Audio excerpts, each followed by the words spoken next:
Maaaring isapubliko ang tax records ni Vice President Sara Duterte basta't dumaan ito sa tamang proseso at may otorisasyon mula mismo sa Pangulo ng Pilipinas.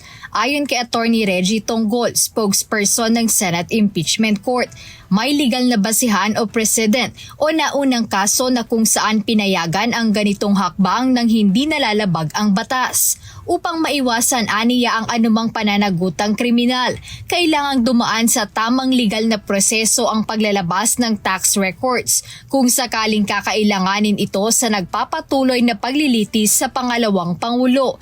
Paliwanag ni Attorney Tonggol, sinusundan lamang ng korte ang naging sistema noong impeachment trial ni dating Chief Justice Renato Corona. That time, si Commissioner Jimenarez, naghingi siya ng permiso sa presidente at ang rason niya ay, President Noynoy, meron po akong sampina dito, bigyan niyo po ako ng permiso kasi pag hindi po ako nagdala ng dokumento doon, mako-contempt of court po ako. At kapag wala naman akong permiso mula sa inyo, ako naman ay pwedeng kasuhan ng criminal case under Section 270 ng National Internal Revenue Code o ng Tax Code. Kaya para po wala akong liability, hihingi po ako sa inyo ng permiso ayon sa Section 71 naman ng Tax Code na pinapayagan. Paliwanag pa ni Attorney Tonggol, ito ang tamang paraan upang maprotektahan ang sinumang tatayong Bureau of Internal Revenue o BIR Commissioner laban sa kasong contempt of court o criminal liability. Yun po yung base sa Section 71 na sinasite po ng prosecution.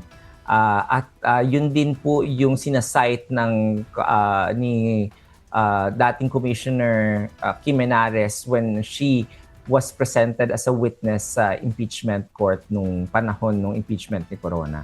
So yung power na po yun ay nakalagay sa batas.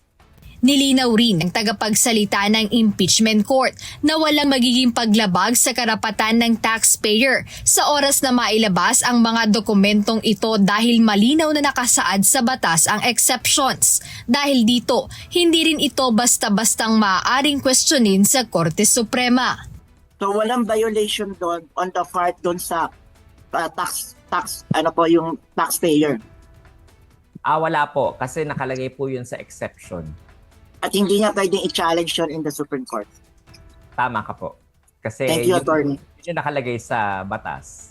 Kaugnay nito sa darating na Lunes, July 20, inaasahang magiging mainit ang usapin at talakayan hinggil sa issue. Pagkatapos nito ay nakatakda na ring magpasya ang impeachment court hinggil sa kahilingan ng prosecution na ipasabpina ang bank at tax records ni Vice President Sara Duterte. Jedne Resina, UNTV News and Rescue. Diyos ang aming sandigan, serbisyo publiko ang aming pinahahalagahan.